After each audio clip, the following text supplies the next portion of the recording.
Hey everyone, what is up? As I kind of preface all videos on this channel these days, like, I don't know what this channel is. I don't know what it's going to become, or like, I don't know. All I know is I love this channel. This is the channel I started almost 16 years ago when I was just 18 years old. You know, this is like my channel, my baby. Like, I love this channel so much. I've never changed the name on this channel. It's been the same weird blonde sandal form J since I started when I was 18. It was my AOL, my AIM username, if anyone remembers that. Yeah. And yeah, I just love this channel and I love posting on it, and I never want to give up on it. I never want to leave this channel abandoned, because this is my home. This is my safe space. This is my place where I just I feel like you just can always find me. This is where it all started, right? Social media, everything. This is home for me. So it may not be as strong as my other channels at ASMR going strong, or it may not be as fulfilling to me as my family channel, which is my daughter now, and my husband, which is my life, my world, my everything. But it's just my little, it feels like my little bubble, for myself, my little diary, my little journal. And ultimately it finds new audience. It's really cool. I always say this, I never really popped off on YouTube, right? I've had waves of popularity, ups and downs, grateful for all of it, but I feel like it's always found new audience, this channel. And I feel like, I've always tried my best on this channel. Obviously it's been a hot mess a lot of times, but I feel like I've always tried my best on this channel, and kind of through everything, through the trolling and the negativity and all this stuff throughout the years, drama.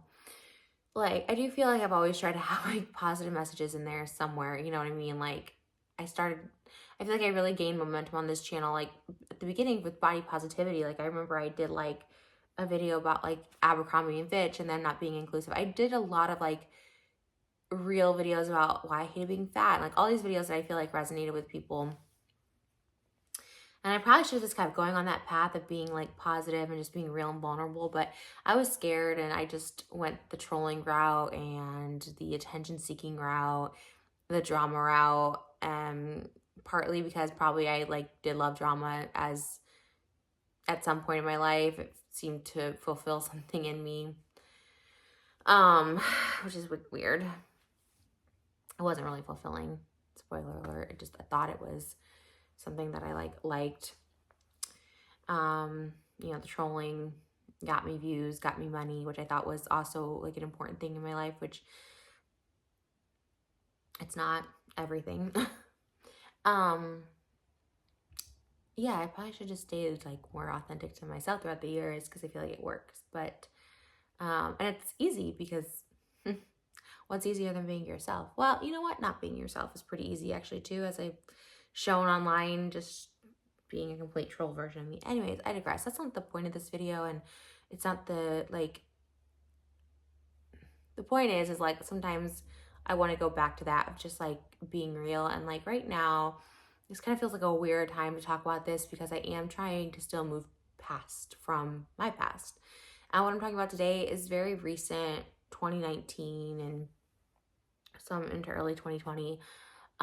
So it's all recent. And so I think when you're trying to move past something in life, when you're trying to better yourself in life, it's hard to revisit the past, or talk about the past, or bring up the past, because I know by me bringing up the past and my my poor choices, it just kind of opens the gates for people to judge again, and people to bring up old stuff, and people to just kind of attack again. And I think that's why a lot of people don't open up, because being vulnerable and allowing people the chance to attack you again when you thought oh, maybe it's been in the past, or maybe it's been buried. But I get comment notifications on my second channel, my family channel, which used to be my vlog channel. And I still have a lot of old videos on there still. And I thought about privating most of them, or deleting a lot of them, which I did on my this main channel last year, because it's if they don't represent me or my life, I I don't really want them up on my channels anymore, even though it's like a diary entry and stuff and it's cool. But when it involves like other people, I feel like I just need to take it down. And I just haven't gotten around to doing it on my family channel, but I will, especially now that it is a family channel.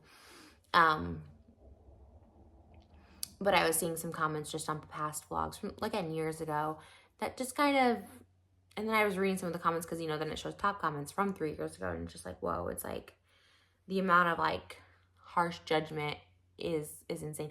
Which, like, you put yourself out online in a certain manner, you know, you'll get the judgments, you'll get those comments, and I did, you know, there's videos, like, I'm clearly self-medicating, like I'm pilled up, as one of the comments said. One of the top comments was like, Trisha's so pilled up here. But then I was reading some of the comments on a video, you know, that I posted, and just saying like, you know, I'm glad, like, it was, this comment was, you know, maybe a day or two ago.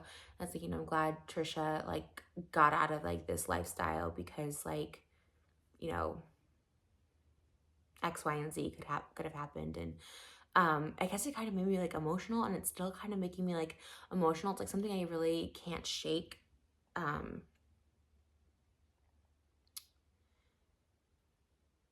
You know, I look at my daughter and my husband, and I'm like, oh my gosh, like, you know, especially my daughter, she's very pure and she's so wonderful, and it's like the best thing I've ever done. And I feel like it's the reason I was kept alive for so long, like, to be her mom, you know, to bring her into this world, because she's so perfect and pure and just loving. Because I do feel I was so self-destructive for so long, and as much as I will say and think and know that, like, I didn't, you know, I never wanted to like end it all, I feel like my self-destructive behaviors showed me that, like, I really didn't care either way, really.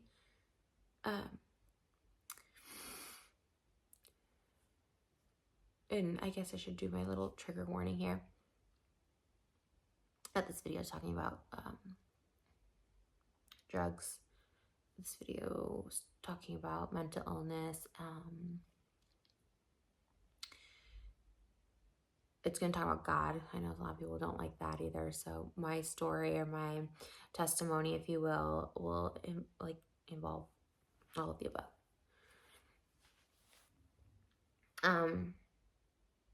I have a few. Okay, so,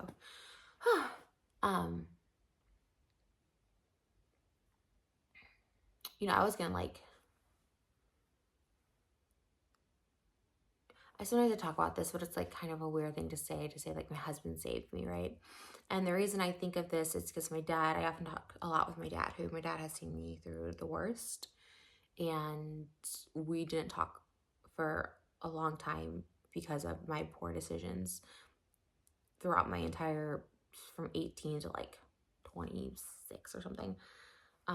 There would be bouts of times where we didn't talk. There'd be bouts of times when we did. And my dad kind of knew all my struggles. And,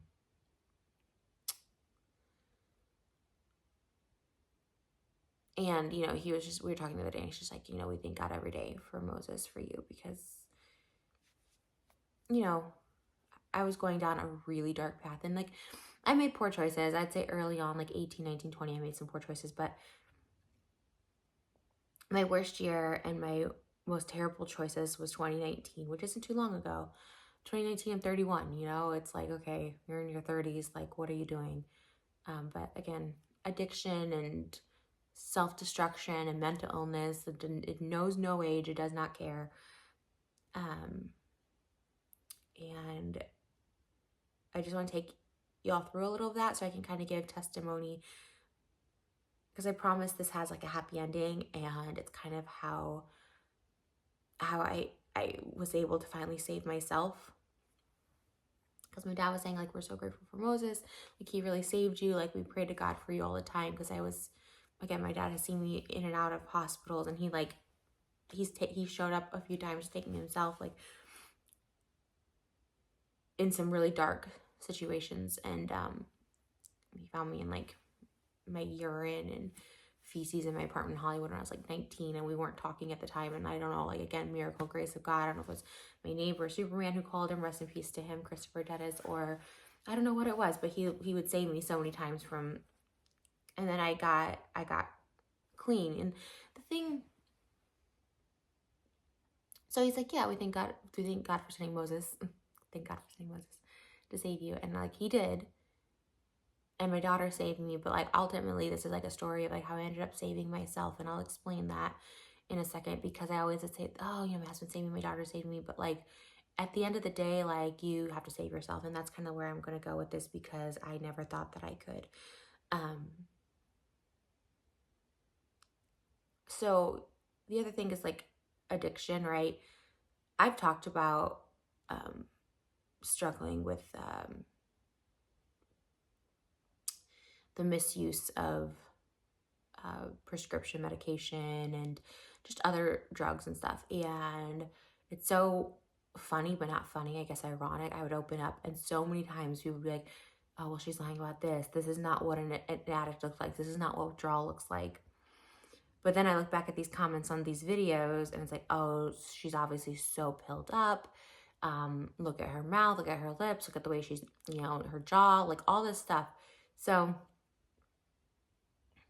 I guess the point of all that is you can't really tell what an addict looks like, and you can always tell when someone's struggling. And I feel like commenting or speculating either way is just really harmful to that person and to other people. But that's really kind of besides the point, because at the end of the day, like I've said, you know, my journey, my spiritual growth has like really not had me like defending everything, because that just wastes so much of my energy and my power inside of me, that to like have to defend everything or try and like prove myself. Like, you know, you're listening to the story because you want to. Either you're looking for hope, you followed my journey, you find me entertaining, you hate my guts, I don't know, but you're watching this for a reason, so it's up to you. I'm not going to try and convince you what you're getting out of this. Get what you will. But I, you know, like I said, the story about my dad finding me in my apartment, you know, I was like 19, and I wouldn't consider myself an addict back then. In fact, if you were to have asked me a year ago, 2 years ago, if I was an addict, I would have said no, because like, I'm like, I don't really think I have a problem. Like, I use, if I'm around people that use, you know, I'm that person that just kind of does it too. I never really thought of myself like doing it by myself, I guess. So I'm like, okay, well, if I'm not abusing pills by myself, then I'm not an addict. And then I started abusing pills by myself, and then I was like, oh, maybe there is a problem. But again, you look at addicts as a certain way, you think they're a certain type. And I obviously known a lot of addicts in my life, and I thought, well, I'm not like them. I'm, you know, because I was always the person that like, I really didn't know where to get drugs, and I didn't know where to get these things, or even how to get a prescription for like Xanax or something. I was very that person. So like, again, I didn't consider myself to be an addict. 2019 was I guess that would have been my rock bottom. A relationship I had thought was going to last forever, which is like, I know it sounds so silly now, but I really did think that was like my life, my love, like the future, like everything. I thought everything was like found, right? Like in 2018, I thought like I was found, I was loved, I had friends, I had, you know, it was really my first, like, I consider it my first serious relationship, probably my only.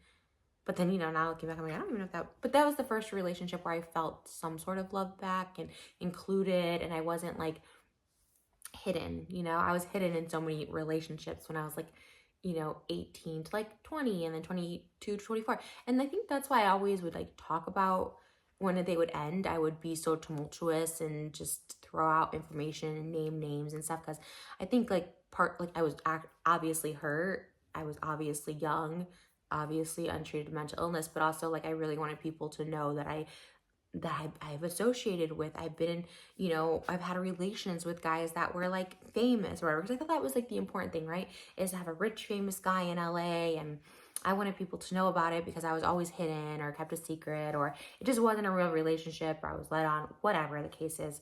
So anyways, so 2019, this relationship ends. I get broken up with, and that was like, and at this point, I'm not aware of any mental illness. I've been like to therapists. I've tried to get medications here and there, and I've got medication for bipolar. At that point, I had medications for schizophrenia, like throughout my life, like on and off. Like when I'd go see therapists, when I try and get prescriptions, like I feel like I was misdiagnosed many times. I felt like I was given the wrong medication so many times. Like lithium would make me absolutely nuts. And I just, even to this day, I just don't do well on medication. I think it's really, really great if it's taken properly and it works for you and you're monitored. But like for me, it just, again, I feel like because I was misdiagnosed truly until 2019 when I got my diagnosis for borderline personality disorder. And I was like, this, at the time, I was like, okay, what another mental illness I have, but this one made sense, and obviously the work I've done since then. Anyways, I'm getting ahead of myself.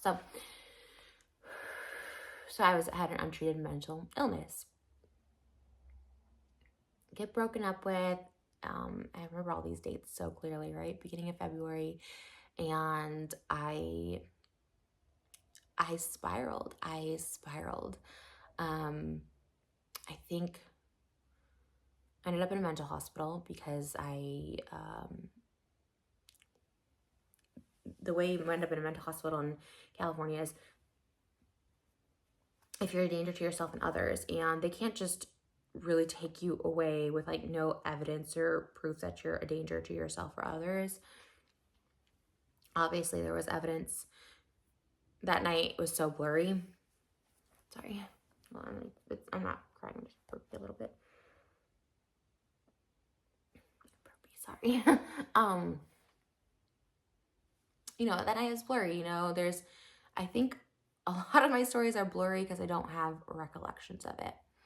So it's hard for me to even now sit here and like relive so many stories because I've been told so many things. I remember only so little things. And then there's just stories that just escalate on the internet and you're just like, did that happen? What, all I know is that night I was obviously a danger to myself. I don't know if it was intentional. I don't know if it was unintentional. In my mind, I look back and I think it probably was like attention seeking, but it was harmful enough for me to like be unconscious and have to get to a hospital, like a regular hospital. And then in that medical hospital, I got admitted to the mental hospital. So there's so many things and layers in between that, and I've talked about it to enough degree that I don't really need to talk about it, but I went to a mental hospital in February of 2019. Mental hospitals don't really provide you with a lot of help. They kind of just hold you there for 72 hours and then either let you go or don't. And then I got out, and then I just, I try to keep myself distracted the way I used to, just friends, make music, crash diets, all that stuff like that. That time I was going on all the dating apps. I kept seeing the guy that broke up with me for a few months after that, which was the worst thing for my mental health. And yeah, for a few months I was okay because we were kind of still seeing each other and I thought there might be hope or whatever. And then when there was no hope, because once again, one night when I was using, again, this night was so foggy and I don't want to retell this story because I don't remember most of it. I remember what I was told. I remember what was texted to me. I remember, but there's not hard memories for me. So it was a blur. I remember driving my vehicle to his house and just being destructive. I think that's putting it mildly, but and this is not like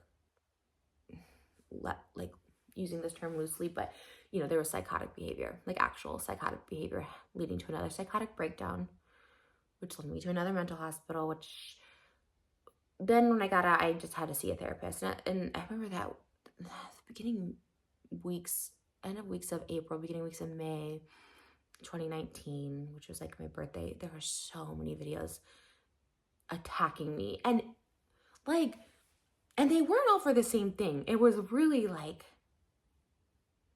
random things like someone making fun of the way I look in real life versus the way I look at Instagram, someone, you know, attacking me for ghosting them and like all of this stuff, which, you know, not to say none of this like warrant, none of this, I'm not putting blame on any of this, but I even think that week or that month of May 2020, like PewDiePie even made a video about me. Like there was just, which was crazy because like I'm really quite under the radar for the most part. Like I'm not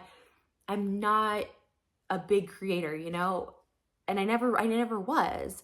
I was friends with a lot of big creators throughout YouTube, but I myself never was. So it just always was like, it was always a lot. And I was alone. And I think my biggest bout of depression came from being alone because all I ever wanted was just to have someone to love me. Like that's all I've ever wanted in life. And I never could find that. And there's plenty of videos online of just me absolutely crying because like I never thought anyone would want to love me. I never even lived with a partner until my current husband. Like you know what I mean? Like I didn't really have a real relationship ever, really, before my husband. And that last one was like as close to a real one as I could get, but was it even real? Like I don't know. But that's all I wanted. That's all I wanted. I just wanted to like live with someone and feel protected and like, you know, not spend the nights alone and like not feel like anxious and scared that someone was like constantly gonna be breaking into my house when I was alone and I never had anyone to call if my tire went flat or medical emergency was always my mom or my dad. And like it's not a bad thing. And some people like thrive being alone and some people don't care. But I really, really wanted someone, and that was like the one thing that like money couldn't buy or like I couldn't force or fix. And it was so hard for me and so frustrating. And I really, really hated my life. And I really think I hated myself. And guys, girls, like everyone could see that I tried dating. They could just sense my insecurity, my desperation. And the good ones never called me back. And the bad apples just took advantage of it, I suppose, you know. And every person I've had relations with, like it always ended in like Trisha's psychotic mental breakdown and always calling me crazy. And guess what? When enough people call you crazy, you start to believe it, right? So yeah, May 2019. I was like, okay. Psychotic breakdown, number 2, like I need some help. I couldn't function. I couldn't get out of bed. I would turn off my phone for days to see if anyone actually cared in my real life and stuff. So crazy. Messed up. I hate the word crazy.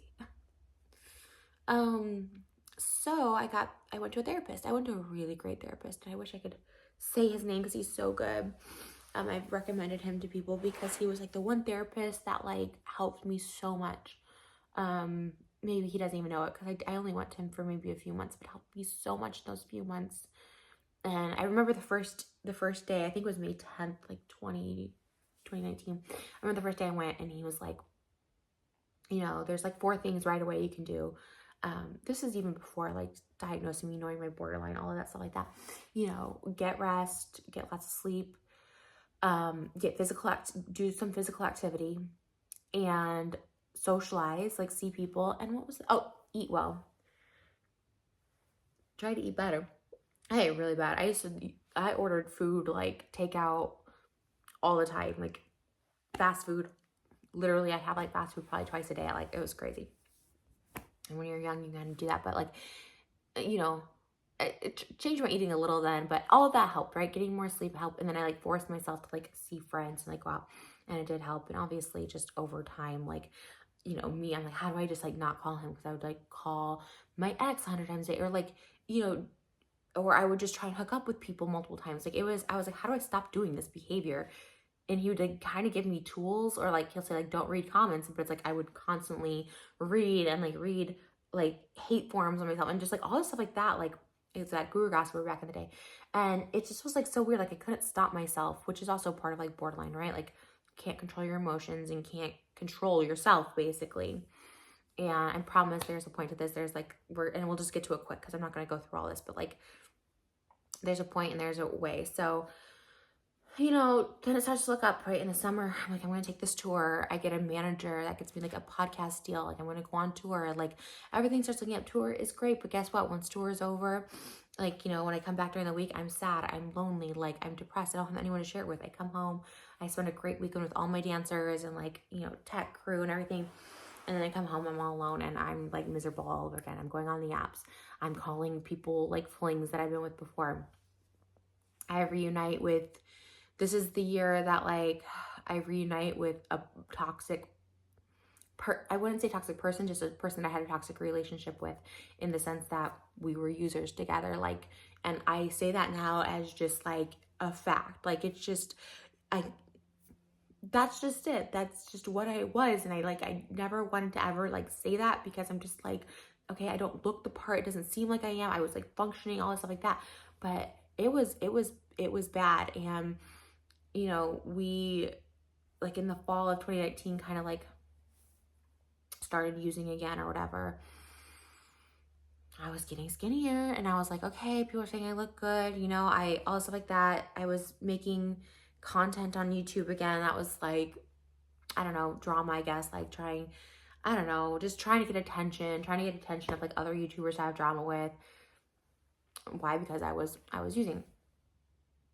Anytime I've made videos like the chicken nugget one, those are really hard for me to watch. Those were earlier. Those were like 2016, 2017. And if I was alone and I was doing those videos, like I was using in those videos, and they're really hard for me to watch, you know, those, you know, I know the chicken nugget one has become a meme, but I was, yeah, I was dark then too. But I think I had more hope back then. I think in 2019, I'm 31 and my hope was dwindling. I was getting older. I really wanted to have kids. So I was just like, I had no prospects. So this person, you know, we'd use together, you know, we'd have, you know, we'd be intimate, and I would just, you know, I was always hoping I'd get pregnant, which was so weird because I was using, and I'm like, what? I guess I thought if I got pregnant, I would stop using, because in that sense, like, you know, that's why I never thought I had a problem, because I was like, you know what, if I were to get pregnant, like, I think I could stop, which I could, like, I could stop myself, and that's why it's confusing to me sometimes.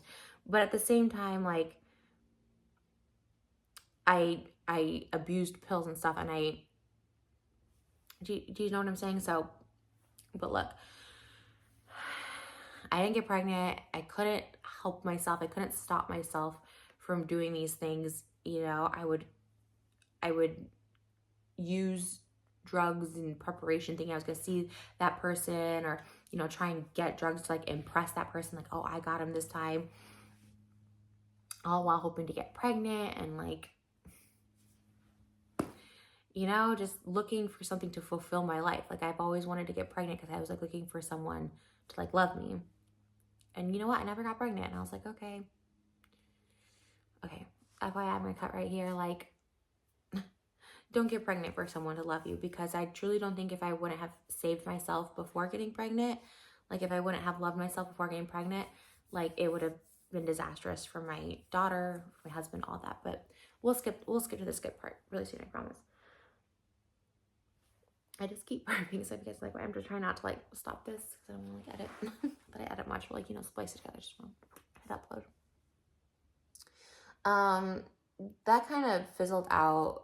He got kind of like a little scary for me. Like, I felt, you know, just gut feeling. You just were like, this feels kind of like bad. Like, and right when I said that, I got a phone call. No, but at the time, you know, he had like firearms, and at the time I was just like kind of uncomfortable by all that. Especially like while using and stuff. I wasn't like really, I don't know, just kind of like scary. I just in case, because we also just like weren't like a lot. And again, like the person was good, and like you know what's crazy is that like most people who use, or, you know, have demons or whatever, like they're usually really kind people. They're usually really good people. They're usually like lost people. And, you know, it's just sad. So like that situation, you know, it just, anyways, it kind of got me back on the using train, right? And again, I thought, well, I can stop, right? Or I don't know where to get it, so I'll be fine. Like, I can't, you know, get the fix all the time. I wasn't that person. I could just always find the hookup. So So I kind of stopped because it's just like gut. Um, you know, I I saw did the tour, got a new place. This is like my hot girl Christmas era, right? I did hot girl Christmas. I was under that the other day. I was like, wow, that's really. Someone's like, you look really good in that video, and I was like, yeah, it's doing maybe a little bit of meth then, which is like something I never really did, right?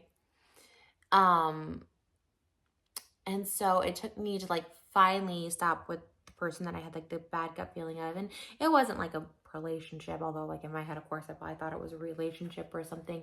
Um, to then I met another guy in the DM. So, once I met a new person, I could kind of let the old one go, you know what I mean? I don't think that person cared. They were just like, bye, whatever. So I met this new person. This was like December.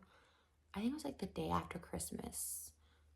He came to like stay with me and visit me, and we had never even met before. So like this was maybe one of the most reckless things I did, which was like just let a complete stranger come to my house. And this person was like really nice and really kind. And this person knew that I used, and he wasn't from the area. So like I was calling friends that I just knew that went out to clubs trying to figure out what to get and how to get it. And this particular binge was the worst, where I really thought I was like dead. I had out of body experiences. I had demon experiences. I had like a parallel universe open up. Like I heard his dog talking to me at one point, like vividly. Like I was vividly hearing him talk to me. And at one point I remember I didn't know the passcode to my phone. He was like trying to get my phone. I'm like, I don't remember the passcode. Like I don't know what to do. Like I don't remember the passcode. And he's like, no, think about it. I'm like, I can't. Like I don't know. I can't remember anything right now. And the dog gave me the passcode. Sorry.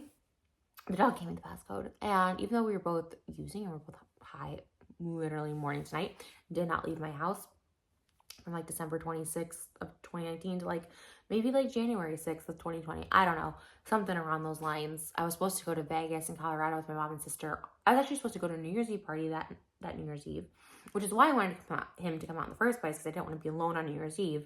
I didn't end up going to the party. New Year's Day, I was supposed to fly to Vegas with my mom and sister and then go to Colorado to visit family that weekend after. Missed all of those flights. Was so sick. Like literally so sick, like didn't bathe. We'd order food and just like let the food sit outside. When my sister finally did come to my house like January 6th or 7th, because I was like, can you help me clean up my house? My house was like, which I didn't even know how bad it was. I was like, can you just help me clean? And she hadn't seen me in a while. And she's like, there was food left out on the front door, like just orders of food piled up. Tables were broken. Like, what? We weren't like fighting. We weren't violent. Like, I don't know. I really don't know a lot of that. I had Glam come over once. I think I was doing like a sponsored video, and Glam came over and they just like were like, are you okay? Like, and then of course I shut people out once they asked me I'm okay. I just didn't see them for the rest of the time. But it was, I really thought like I was dying or dead. And I remember him so specifically too, after I said that the dog gave me the passcode, which he did because the passcode freaking worked. He's like, what is the dog sidekick? Like, when did you tell him your passcode? How would he even know that your passcode if you didn't even tell him? Good point. And I thought I was like in love with this guy. Like I thought I was in love because you know what? He was a really nice guy. Really, really nice. And we're just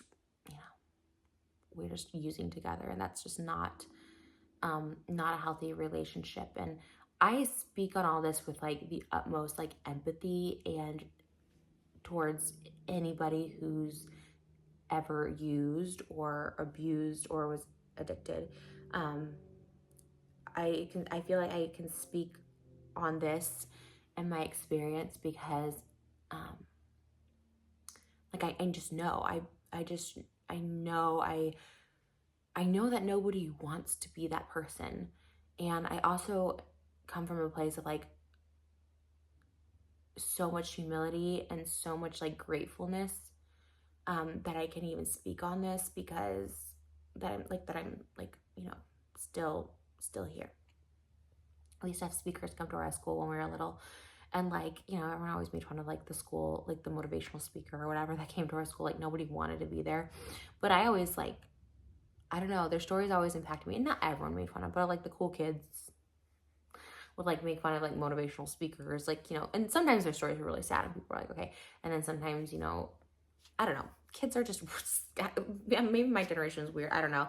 Kids would just be mean sometimes, but I always was like, they always kind of scared me, right? Motivational speakers, like they had a sad story and I'd be like, okay.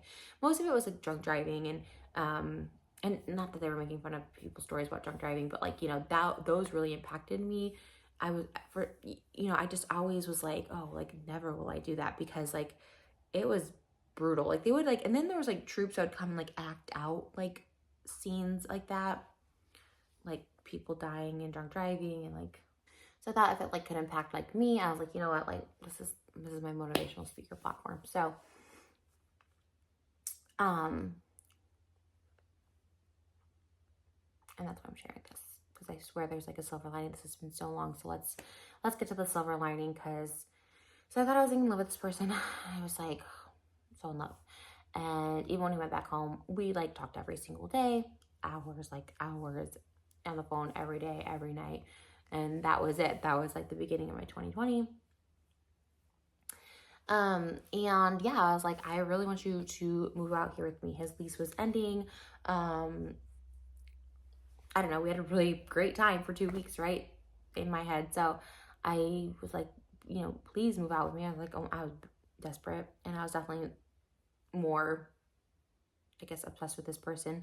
As is most of the case in my relationship, I was more obsessed with him and, all stuff like that. And I'm not even really sure what he thought of me. I mean, I knew we talked a lot, but I don't really know what he actually thought of me. At least the sober me, because I wasn't sober like at all. Then March 2020 happened, and that's when the pandemic hit, and that is when lockdown started. Everyone was very scared of coronavirus, so like people were scared to travel. I was scared to have people traveling in. He didn't want to travel during that time. Like it was crazy, but and 2 days before the pandemic happened, I met my now husband, Moses. And you would be like, okay, why did you go out with another guy if you were like seeing this guy? That's what I'm saying. We weren't really seeing, there was never a conversation like we're seeing each other. He actually was like in love with him, like during the time we used together or whatever, or just spent together, like he like called me this other girl's name so many times. There was like another girl he was seeing. I think he was really into her. Like he would cry about it. Like he was like really into her and she wasn't as into him. And he was really upset by that. And I was trying to be like the good friend. And like, so like I was unhealthy that I was in love with this person who really wasn't in love with me, who was like my friend, but also like, you know what I mean? We were just kind of like those kind of friends, right? The party friends or whatever. So I really was like actively trying at that point before the pandemic happened, before I knew there was gonna be a lockdown, to try and like see other people, because I was like, okay, I know I want a relationship. I really want to like find someone, right? And if it wasn't gonna be him, so I was like, I guess actively looking. I wasn't like hooking up with people because I, again, really wanted to be with this person. But I met Moses March 14th, 2020. The first time we ever DM'd was March 13th, 2020.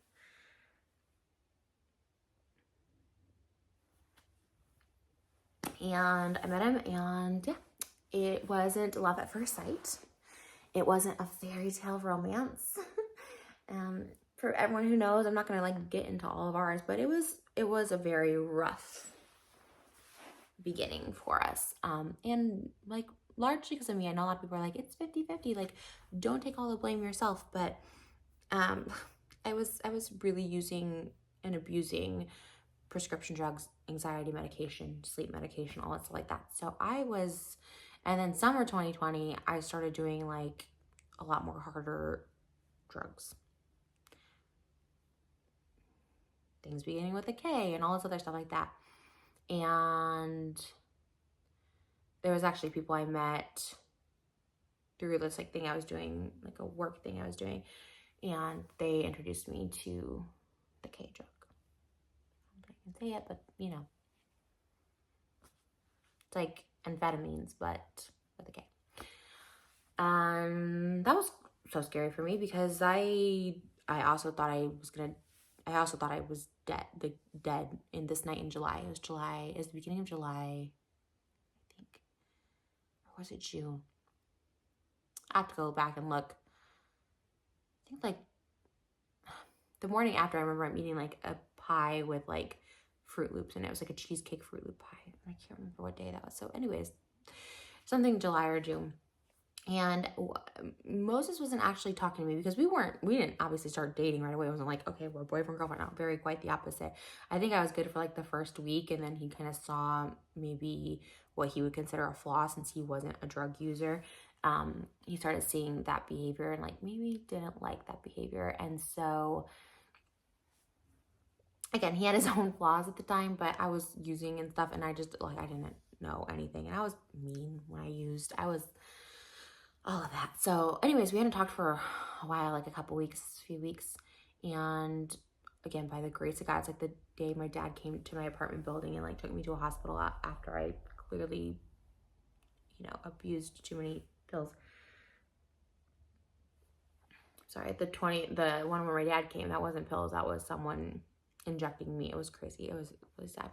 This is the same thing. First time using my new K and drinking on it. And if anyone knows about anything, like you can slip into what they call a K-hole, which I didn't know. And then they told me, and I was like, oh, okay, probably should have told me that first, because they're like, well, we thought you used this. And not just K, there's one with the G, and I was mixing all these. And this is like something I had never done either, or at least not to my knowledge.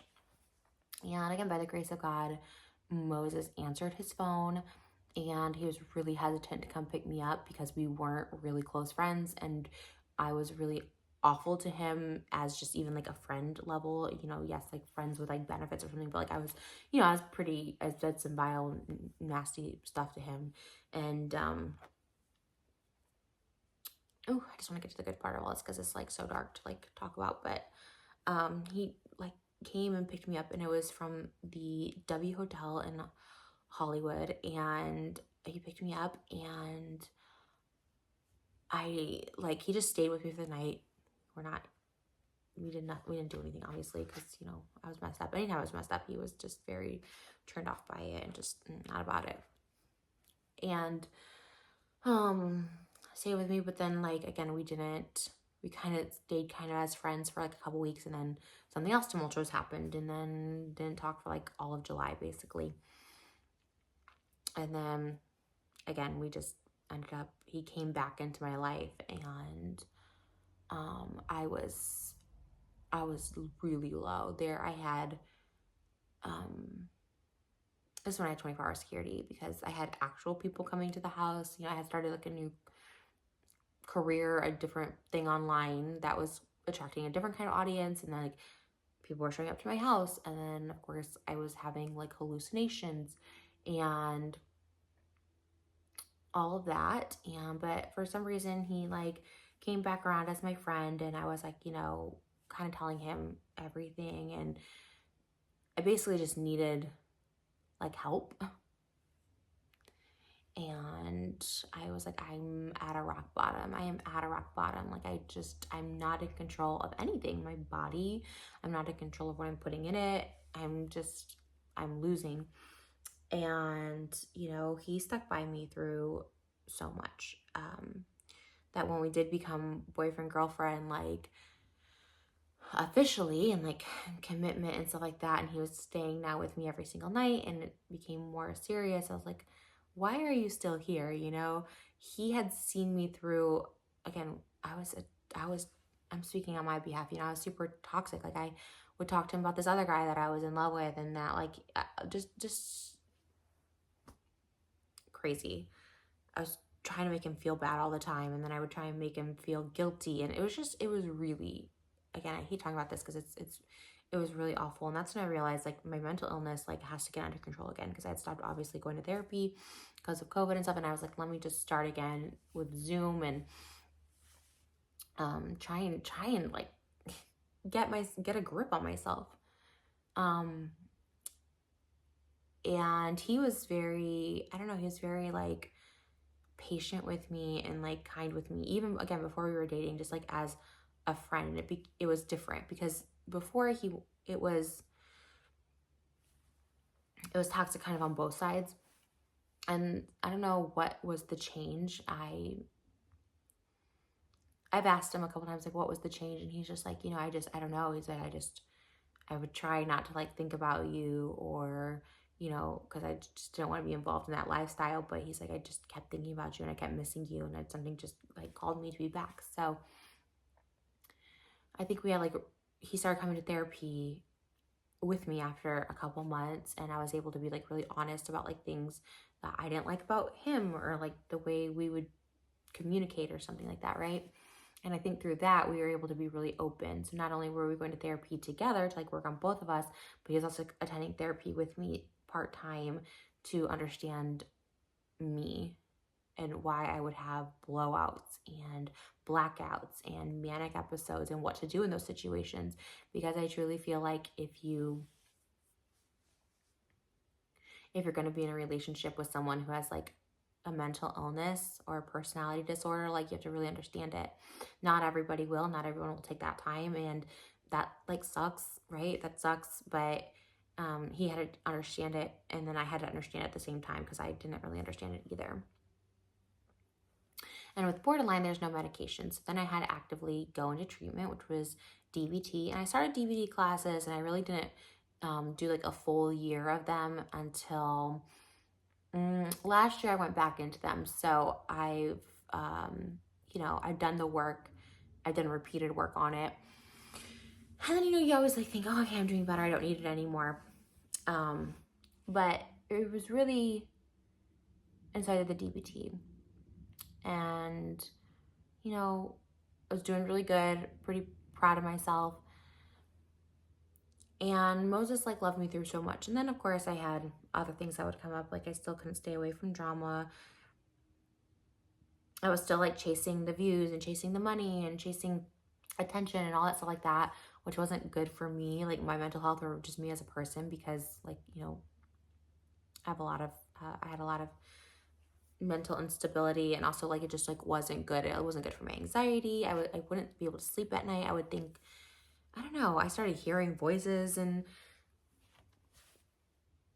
it's like 2021. I started like hearing voices. I was on this different medication it was for schizophrenia at the time, even though I wasn't schizophrenic, but I thought I was. Like I was told I was on medication for it.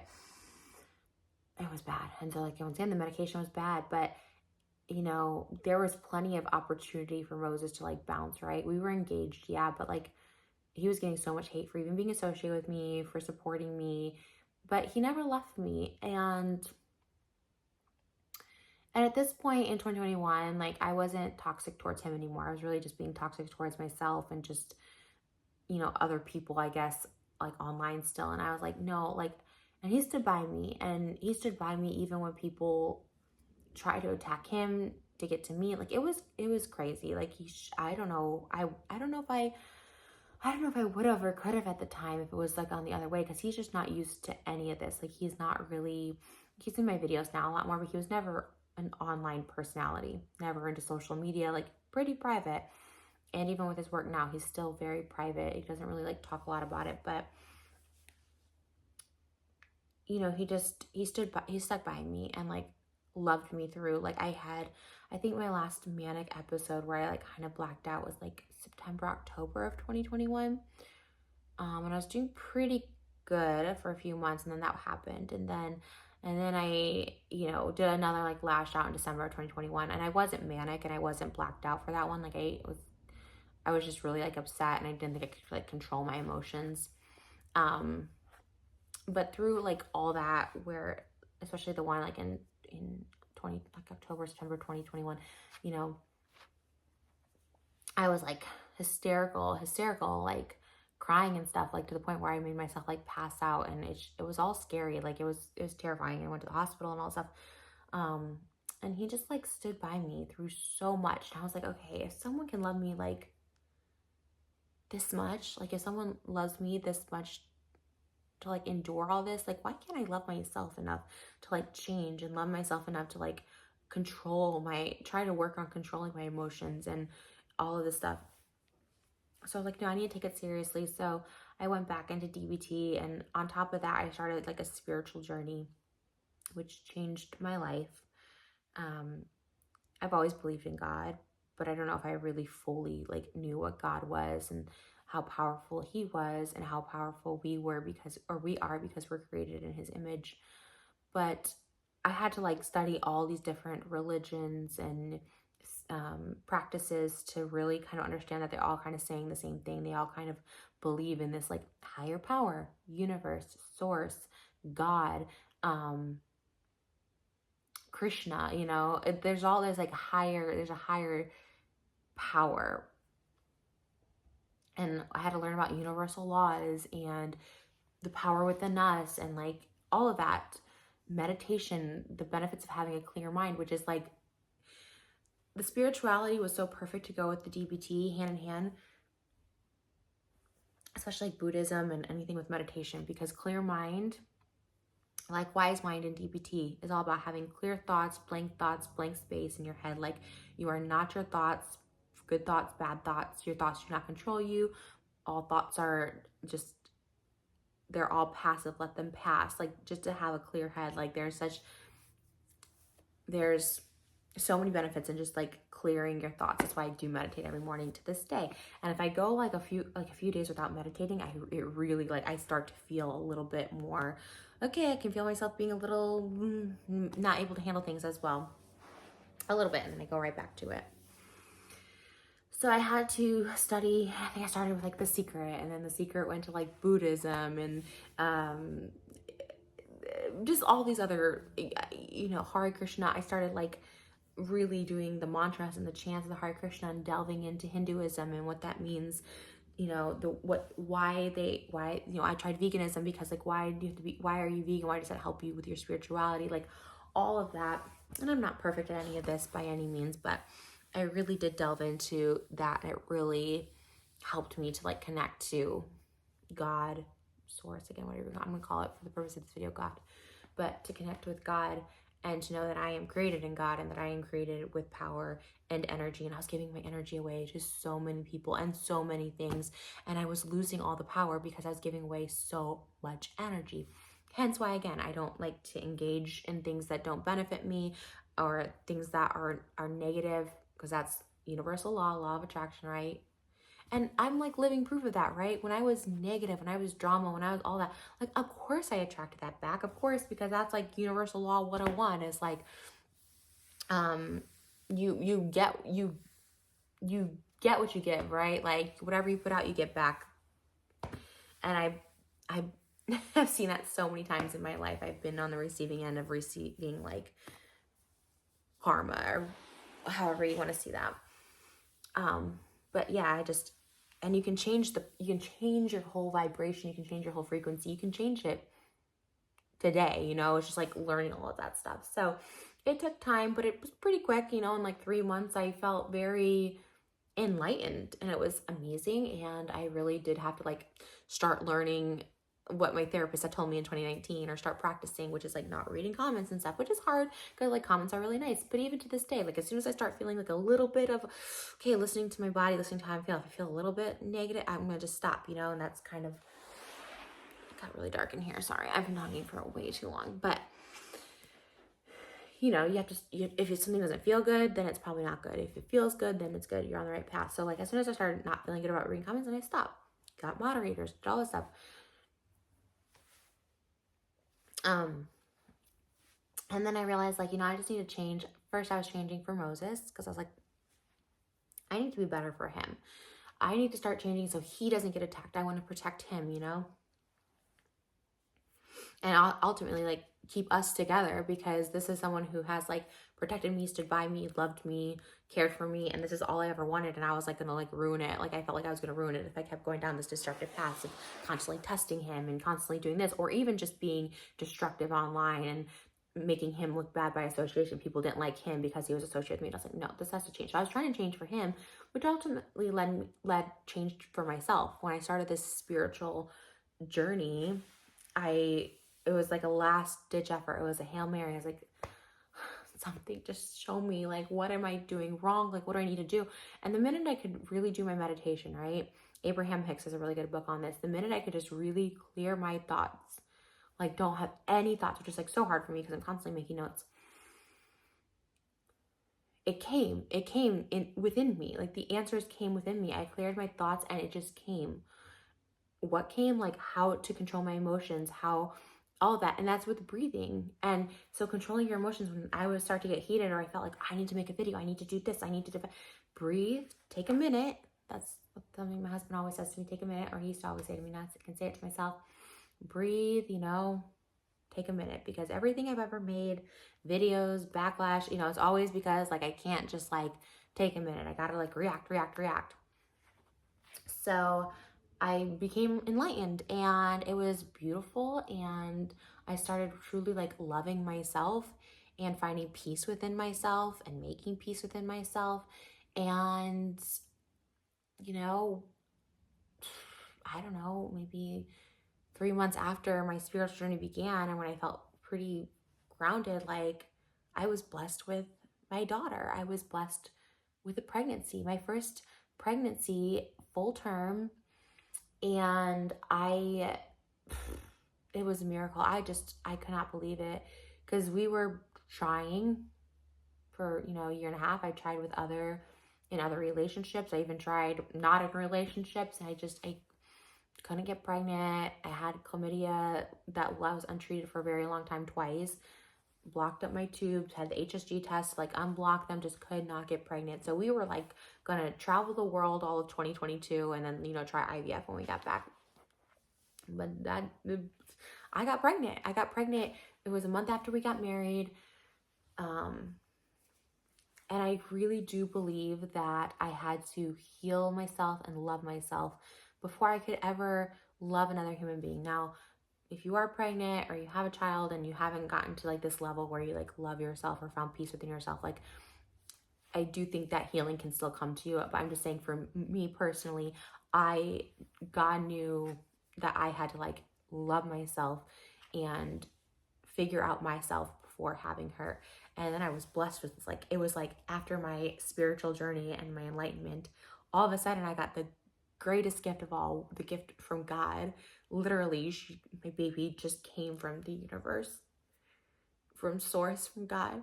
And every time I look at her, I know you know all the secrets of this universe, and I know you're going to just do amazing things, because she's just so, you look at her and she's so wise, and every baby is, right? Aren't all babies just so special? I always say this, and this sounds maybe a little silly, but I always think like they are not able to talk because they just came right from heaven, from the universe, and they do know all the secrets. So like they don't want just all the secrets out. They want them to like live the life, that have this journey of life, whatever the reason is, we're on this journey and this path, and that's it. But I do feel like she knows all the secrets. I feel like she's gonna change the world, and I think all of our kids have the power to change the world. But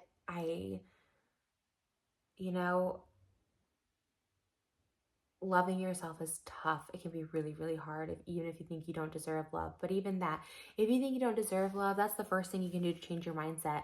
No, I am deserving of love. And just say it until you start believing it, right? Just say it until you start believing it. And then once I started believing it, like, love found me. And once, it's same with even pregnancy, and I know this is a little controversial because I made a video about it before, but I was told for so long I couldn't get pregnant, so I thought in my head, like, I won't get pregnant, like, I'm just gonna spend all my money, I'm never gonna have a kid, like, why do I need to save my money?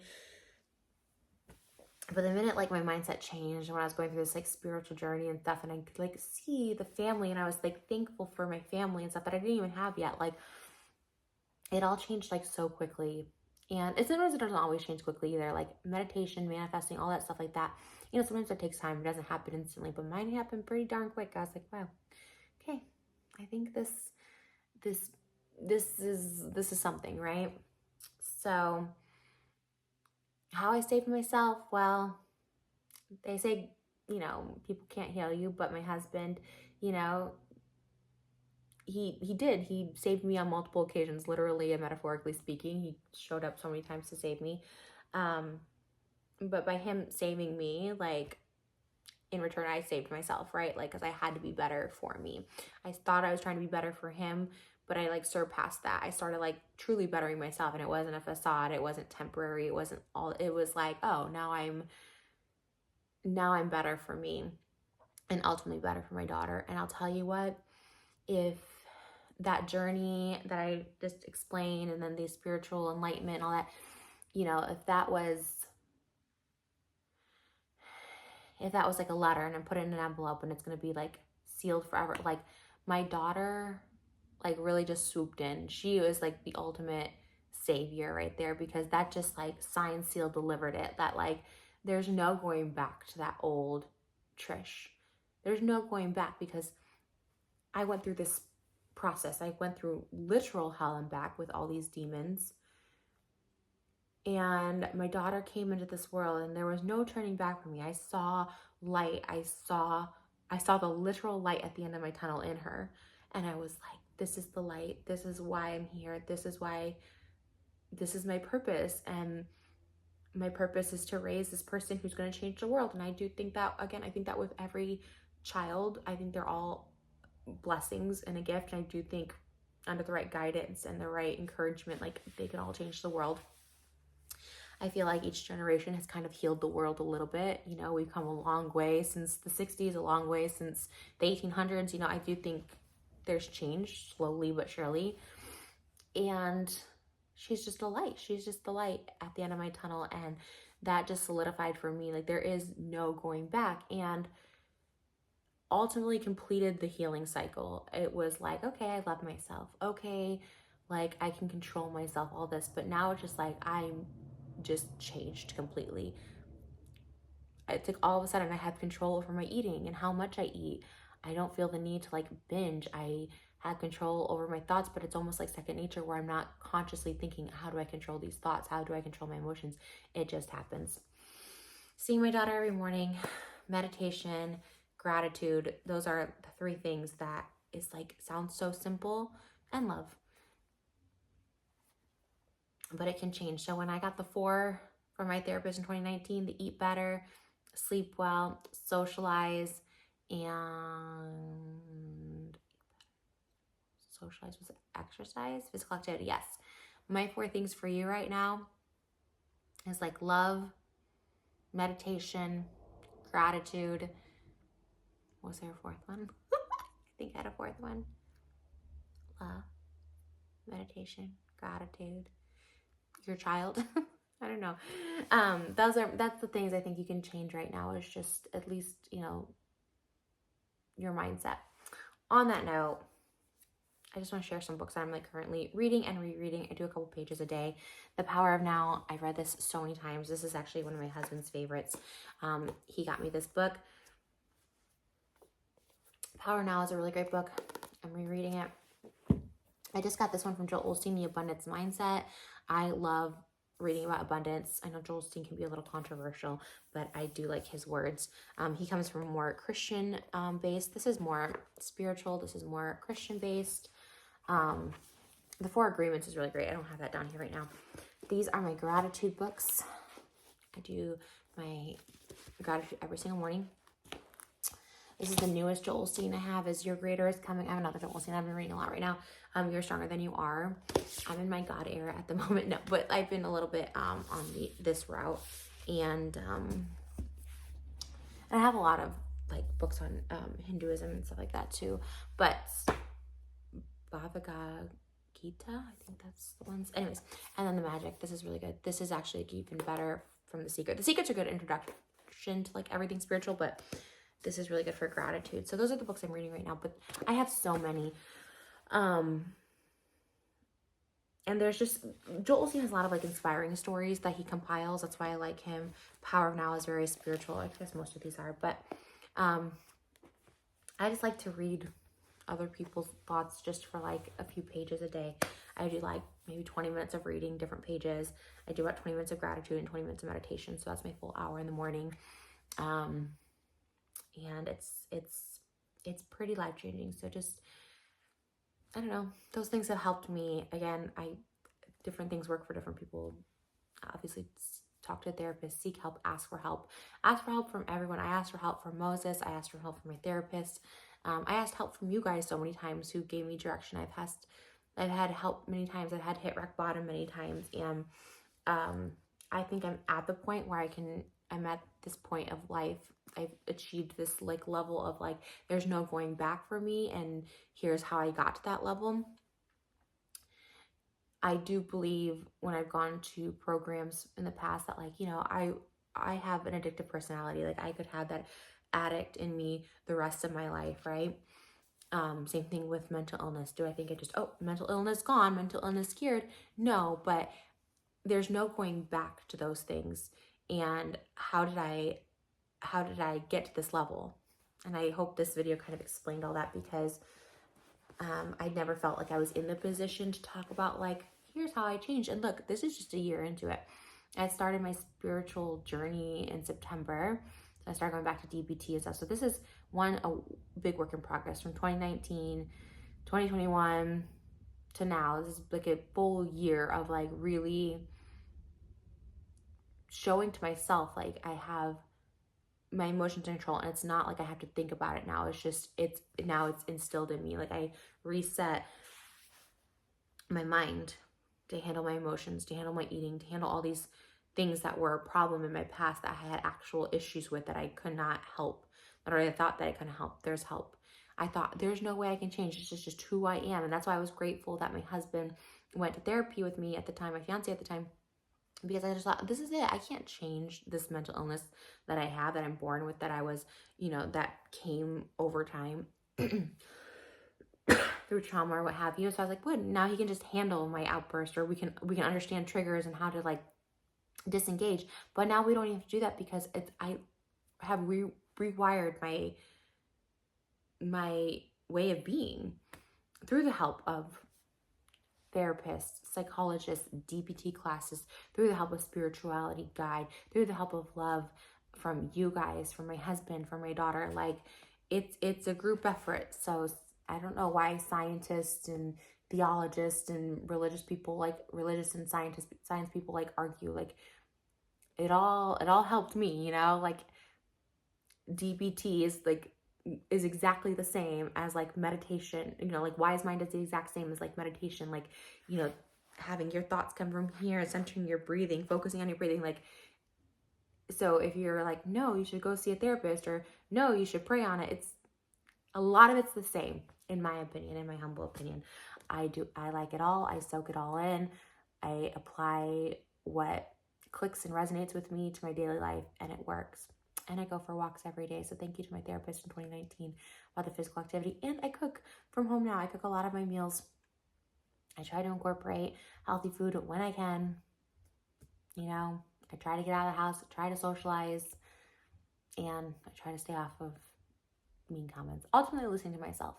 When I don't feel good, it's time to change that vibration and start doing something that does feel good, so that more good can come in. So that is a very long video. I don't know how long you stayed, but that was my TED Talk. And I just felt compelled to talk about this because I've been feeling very grateful to be able to share the story. I've been very grateful for life, just breathing, just, you know, being here. And I've been very grateful for this whole journey, to show it all. Because as much as it's tarnished my reputation, my husband's up there with my daughter, I need to go, I hear her, she was napping. As much as I've tarnished my reputation, I feel like if it can show I can do this, I can make it through, so can you. All right, I love you guys so much, and I hope you have a great week, And I'm gonna take all my books. I feel like Belle. I'm gonna take all my books, and I'm gonna go spend some time with my daughter. And I love you guys. Thanks for watching. Thanks for being here.